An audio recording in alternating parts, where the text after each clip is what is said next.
देशामध्ये राष्ट्रीय अधिवेशन झाल्यानंतर पुण्यामध्ये महाराष्ट्र राज्याचं भारतीय जनता पार्टीचं जे अधिवेशन आहे ते अधिवेशन झालं. निवडणुकीच्या पार्श्वभूमीवरती जे अधिवेशन झालं त्या अधिवेशनाला आदरणीय आमचे सर्वांचे नेते अमितजी आणि देवेंद्रजी हे अधिवेशनाला होते. आपण सर्वांनी त्या अधिवेशनामध्ये जी भाषणं झाली ती आपण सर्वांनी ऐकली. परंतु एक कार्यक्रम त्या अधिवेशनाच्या निमित्ताने संघटनात्मक दिला गेला.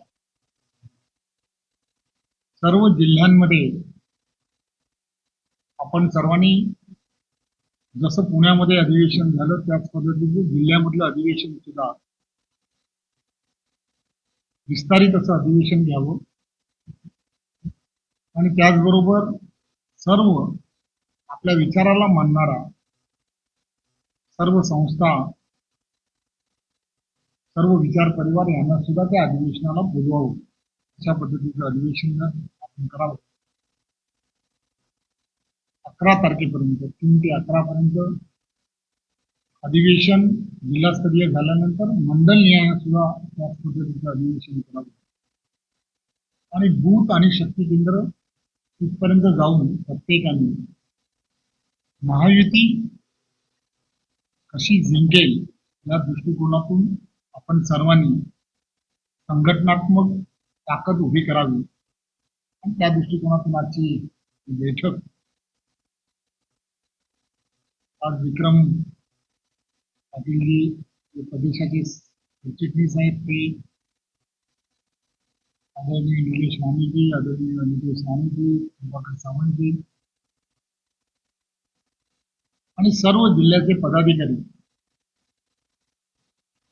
या बैठकीला उपस्थित होते.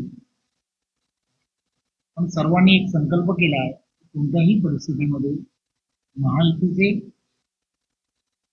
उमेदवार या तिन्ही मतदारसंघामध्ये कसे जिंकून येतील त्यासाठी प्रयत्न करा.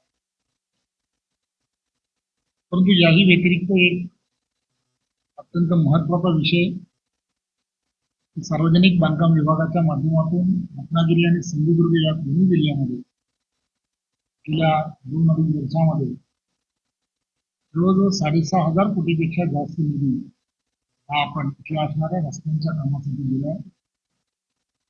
आपण सर्वजण पाहता की सर्व कामांना खऱ्या अर्थाने सुरुवातही झाली. परंतु एक अत्यंत महत्वाचा प्रकल्प आपण कोकणामध्ये घेतला होता. कोकणामधील असणारी रेल्वे स्टेशन ही येणाऱ्या काळामध्ये त्यांचं बाह्य रूप जे आहे ते एअरपोर्ट सारखं असलं पाहिजे. त्या ठिकाणी रिक्षा स्टँड वेगळे असले पाहिजे, बस स्थानक वेगळी असली पाहिजे. प्रवाशांना एक पर्यटनाच्या दृष्टिकोनातून एक वेगळ्या पद्धतीचा दिलासा निर्माण व्हायला हवा या दृष्टिकोनातून कोकणामधील असणारी 12 ते 13 स्टेशन्स त्या धर्तीवरती विमानतळाला जसं लूक असतं त्या धर्तीवरती करावी हे ठरवलं. पण तेव्हापासून कामाला सुरुवात झाली. सावंतवाडी असेल, कणकवली असेल, सिंधुदुर्ग नगरी असेल, त्याचबरोबर कुडाळ असेल, सिंधुदुर्गामधील असणारी सर्व रेल्वे स्टेशन ही खऱ्या अर्थाने तयार व्हायला लागली. टप्प्याटप्प्याने सर्व रेल्वे स्टेशनचं उद्घाटन करावं असं ठरवलं. 8 ऑगस्ट क्रांती दिन म्हणून साजरा केला जातो. त्यामुळे तो एक दिवस डोळ्यासमोर ठेवून 8 ऑगस्टला यापैकी ज्या रेल्वे स्टेशन आता अंतिम टप्प्यात आली आहेत किंवा त्याचं काम पूर्ण झालंय अशा काही रेल्वे स्टेशनचं उद्घाटन करावं असं आम्ही सर्वांनी योजलं आहे. त्यामुळे आपल्या सर्वांना 1-2 दिवसातच कोणत्या रेल्वे स्टेशनचं उद्घाटन केलं जाईल. आदरणीय आपल्या सर्वांचे नेते खरं तर गेल्या महिन्यातच आम्ही हे सगळं करणार होतो, परंतु केंद्रातलं असणारं अधिवेशन आणि जागा हे अवेलेबल नसल्यामुळे ऑगस्ट महिन्यामध्ये हे करण्याचे ठरवलं आणि 8 तारखेला हे करणार आहोत. आणि या व्यतिरिक्त जेव्हा आम्ही इथे बऱ्याच वेळेला जिल्ह्यामध्ये किंवा जिल्हा कार्यालयात किंवा मध्ये येतो त्यावेळेला लक्षात येतं की हे सरकार जे आहे मग ते केंद्रातलं सरकार असेल किंवा राज्यातलं आदरणीय मुख्यमंत्री एकनाथराव शिंदेजी असेल आदरणीय देवेंद्रजी आणि अजितदादांचं नेतृत्वातलं सरकार सामान्य माणसाचं सरकार आहे.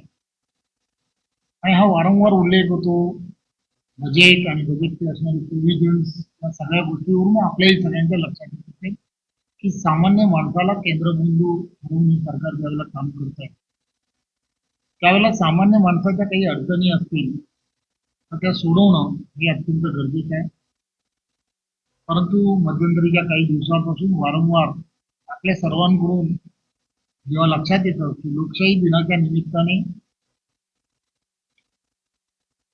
येणाऱ्या सर्व जे जे कोणी या सगळ्या विषयामध्ये येत असतात किंवा त्यांच्या समस्या सोडवण्याच्या दृष्टिकोनातून जेव्हा ते येत असतात त्यांच्या विषय जे आहेत ते कुठेतरी अधिकाऱ्यांकडून सोडवले जात नाही बऱ्याच ठिकाणी तक्रार होते. त्यामुळे तिन्ही मतदारसंघामध्ये एक पालकमंत्री म्हणून येणाऱ्या 11, 12, 13 आपल्याला ती तारीख आम्ही सांगू तुमच्या मतदारसंघामध्ये तरी सिंधुदुर्गातल्या हेडक्वार्टरमध्ये मी आपण सर्वांना विनंती करणार आहे आपल्या माध्यमातून की महसूल खात्यातले काही विषय असतील साधा विषय असतो